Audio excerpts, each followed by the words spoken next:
fellow travelers. I'm Joe. This is Good Times RV. Thought I'd share with you my trip north. Just pushing through Daytona Beach, heading up to New York. So we took the route 26 to 77 through Charlotte up to 81. I ended up stopping at Savannah South, which was a nice KOA. It's been quite a day, as you see here. It's been raining all day, and you'll see H&L tire, and also no car. Woke up this morning, not only to pouring down rain, but to a flat tire in the car. So everything doesn't always go according to plan. We'll get it done, we'll get out of here, and you wonder why I leave my days short. This is why.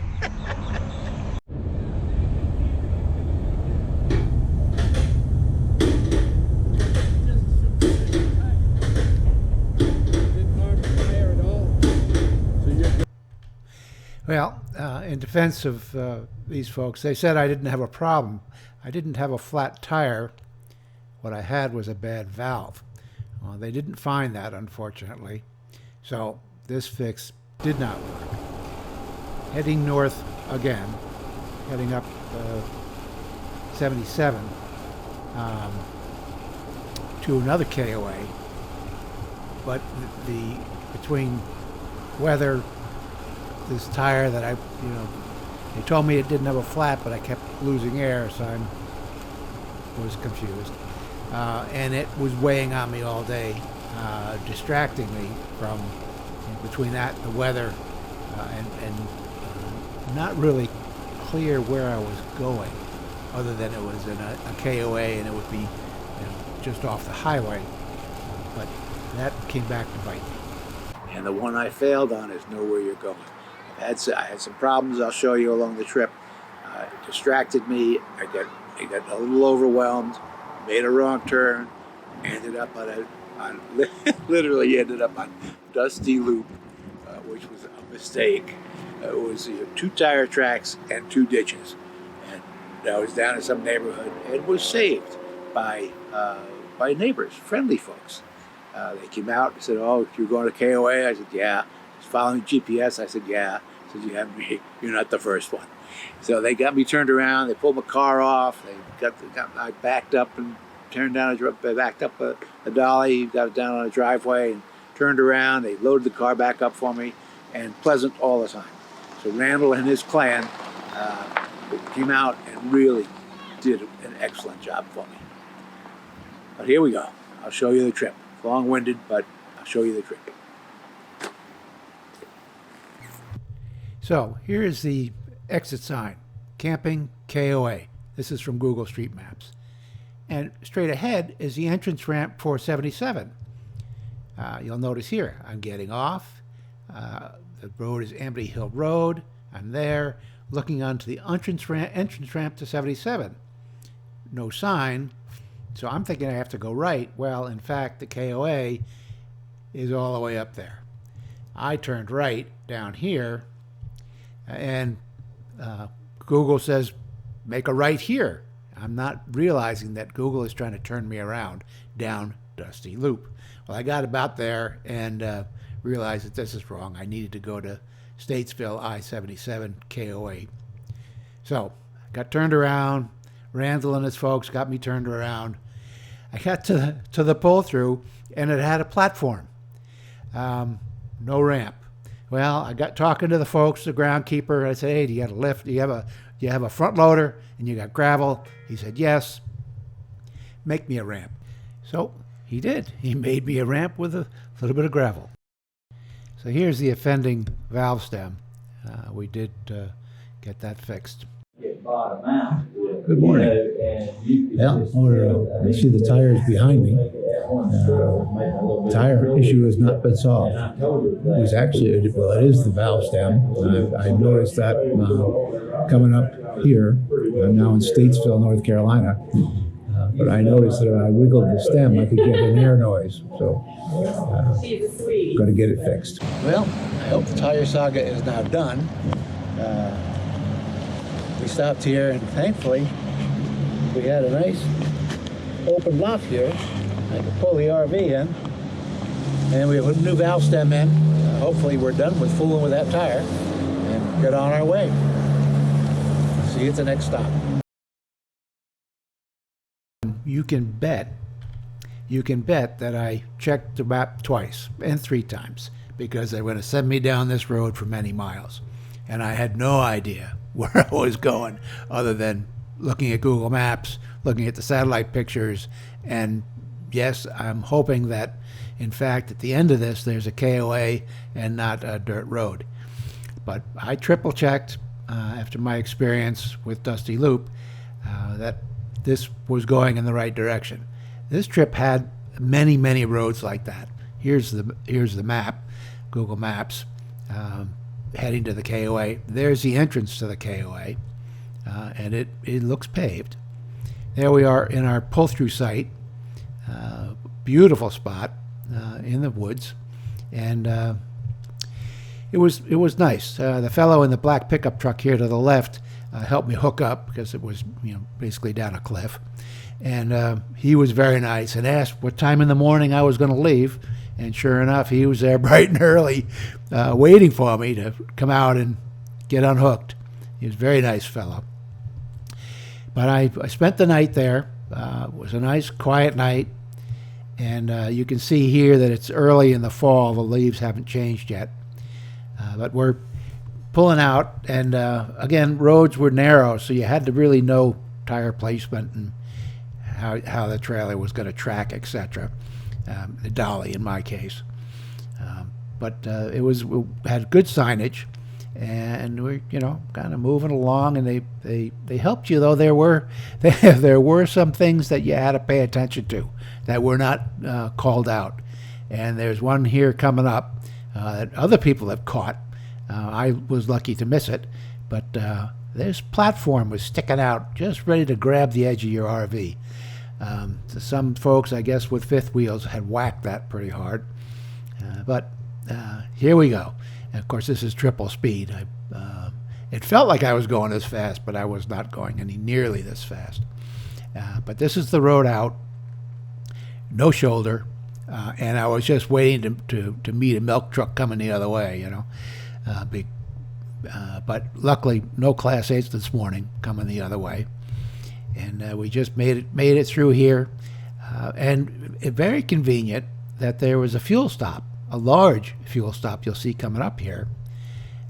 And I typically only stop at, national names, Love's, Flying J, Pilot. But this was just too easy. So came here and had a very successful stop. Fuel price was okay. And the diesel island here on the left, I was kind of hoping to be able to use that, but no, that's only diesel. I'm a gas rig. So I eyeballed the lanes to see where I was going to be able to get in, and I saw a fella just closing up and leaving, so I thought, well, gee, I'll use that lane. It was opened on both sides, so I had plenty of space, and you'll see here the fellow leaving.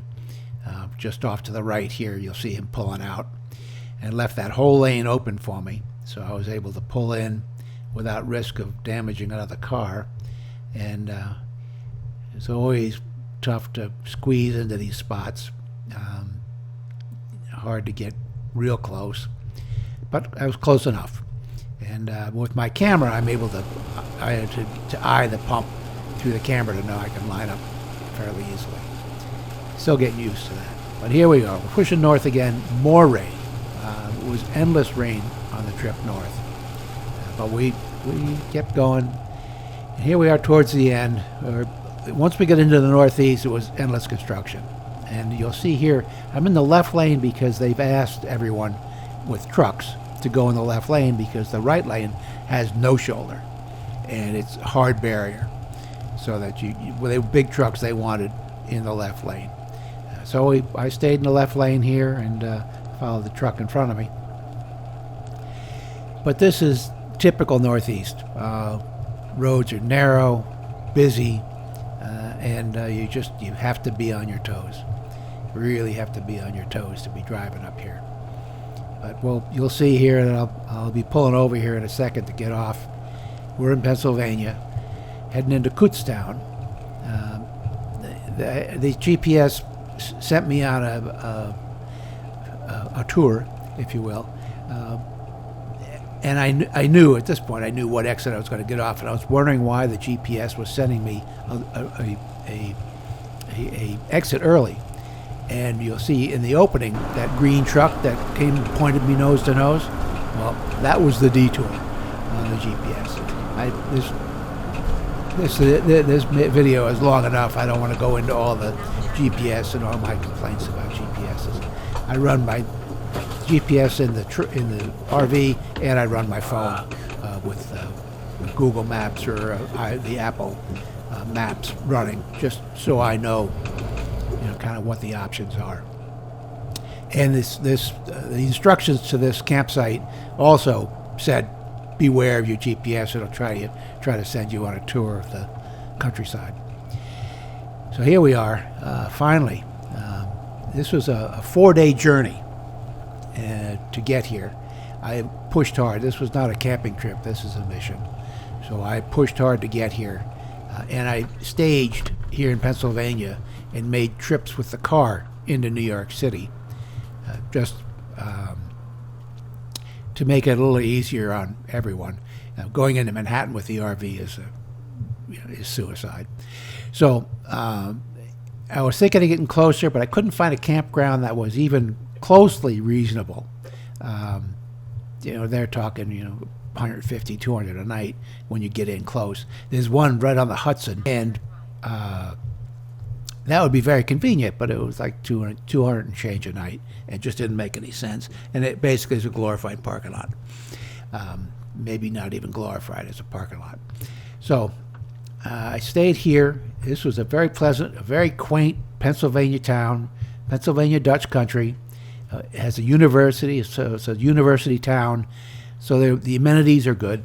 The supermarket in town was good. That's about 5 miles away. But you'll note here that the roads are tight and there's lots of traffic pretty much any time. But the skies are starting to clear, and I was pleased with that. But we're heading up to Pine Hill RV. It's a stop that we've made. We typically spend overnight here. I ended up spending a week and a half here. But typically, it's an overnight stop for us because it's very convenient. Close to the highway, clean. You get, it's like a McDonald's. You get kind of what you expect to get. But they're very pleasant. The office, however, is not accessible.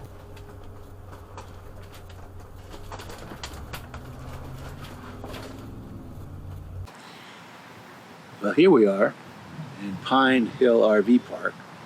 A very nice little park near the highway, I-78, here in Kutztown, Pennsylvania. Spell it here. We've stayed here about a week and a half. I've been commuting into New York City, 2.5 hour drive, collecting things from my brother-in-law's apartment. He's moving to Florida. So that's the mission, is to get him and all his belongings to Florida. But we've had a very nice stay here. It's a neat campground. Very much an overnighter for people, and especially in the pull-through section here. People come and go pretty regularly. On the periphery, you'll get folks that are working in the area that'll stay here during the duration of their projects and then move on. But like I said, a very nice campground, basic, no pool, no frills, and of course you don't pay for all that. I never use them. So for me, this Pine Hill works out very well. Neat. Washing machines are very good size, and reasonable. Office staff is fairly competent and pleasant. I've had some dealings with the groundskeeper, Tom. He's very professional and is very helpful. Other than that, we have finally some nice northeast weather. This trip has been rainy most of the way. I hope you enjoyed my little summary of this trip. It was fun, a little hair-raising at times, but fun. I made some mistakes. I have my 3 golden rules. Know where you are, know what's around you, and know where you're going. So the rain did come back, but all in all, the stay was very nice.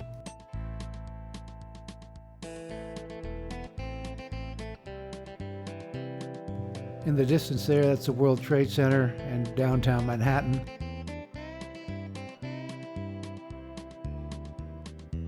Here is Midtown Manhattan.